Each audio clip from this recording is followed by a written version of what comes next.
Zarap zero point इथं 2 दिवसापूर्वी एका पर्यटकाला मारहाण झाली होती। ही घटना एका चहाच्या टपरीवर घडली असून ते हॉटेल नव्हतं। त्यामुळे त्या चहाच्या टपरीचा हॉटेल व्यावसायिक संघटना किंवा व्यापारी संघटनेशी कोणताच संबंध नाही। कुडाळ तालुक्यातील व्यापारी आणि हॉटेल चालक मालक हे ग्राहकांना आणि पर्यटकांना नेहमीच चांगली आणि सन्मानाची वागणूक देतात। त्यामुळे चहाच्या टपरीवर घडलेल्या मारहाणीच्या प्रकरणातील दोषींवर पोलीस प्रशासनाने कडक कारवाई करावी यासाठी 2 दिवसात जिल्हा पोलीस अधीक्षकांची भेट घेऊन लक्ष वेधण्यात येणार आहे, अशी माहिती सिंधुदुर्ग जिल्हा हॉटेल चालक मालक संघटनेचे जिल्हाध्यक्ष राजन नाईक आणि व्यापारी संघटनेचे कुडाळ तालुकाध्यक्ष श्रीराम शिरसाट यांनी आज पत्रकार परिषदेत दिली आहे। काल जी शुक्रवारी झाराप येथे जी घटना झाली, एक पर्यटकाला जे मारण्यात आले, जी बातमी बऱ्याच पेपर किंवा वृत्तवाहिनीतून आम्ही पाहिली।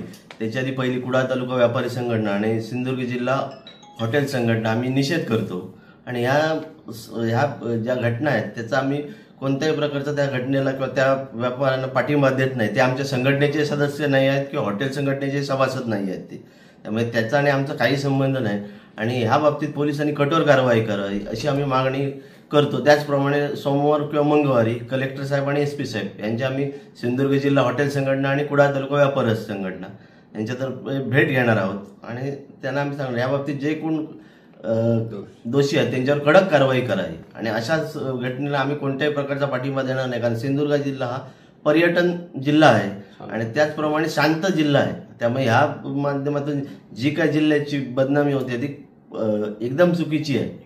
कुडाळ तालुक्यातील झाराप तिठा येथे 2 दिवसापूर्वी एका पर्यटकाला मारहाण झाल्याची बातमी प्रसिद्ध झाली। या घटनेचा सिंधुदुर्ग जिल्हा हॉटेल संघटना हा निषेध करत आहे। मुळात या पर्यटकाला झालेली मारहाण ही हॉटेल चालकाने किंवा मालकाने केलेली नसून एक टपरीवाला त्याने केलेली ही मारहाण आहे। या घटनेचा आम्ही हॉटेल संघटना निषेध व्यक्त करतो। मुळात सिंधुदुर्ग जिल्हा हा शांतताप्रिय जिल्हा आहे आणि या घटनेचा बाहू करून सिंधुदुर्गचं नाव बदनाम केलं जात आहे। माझी सर्वांना विनंती आहे की सिंधुदुर्ग जिल्ह्यामध्ये अशा प्रकारची प्रवृत्ती नसून हा जिल्हा शांतताप्रिय आहे।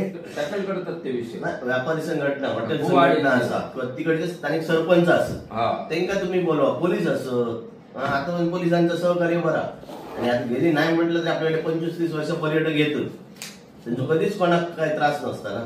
आणि असं तर तुम्ही बाकीच्या यंत्रणेक सांगून त्यांना मज्जाव करा ना, तुम्हीच काय तो हातात घेतला ही पद्धत चुकीची।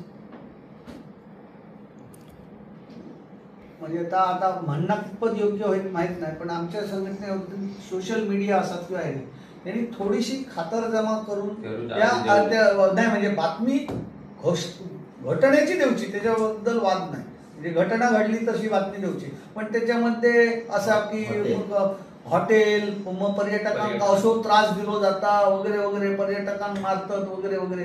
पर्यटक आहेत ते कोल्हापूर पुण्यातून जाय होते गोव्यात, हे पर्यटक कसे का हे वाट सुरू होते, हे पर्यटनासाठी इलेले लोक नाही होते। आणि दुसरी गोष्ट हॉटेल नाही बघितलं ना तर टपरी पण नाही, फक्त चहा नॉर्मल सकाळी चहा मिळतात एवढंच, बाकी तर हॉटेलचा काय नाही, लायसन्स काय नाही। तसं तरी मेन्शन झालं पाहिजे की टपरी बरोबर असं म्हणजे ह्याच बदलून जातात।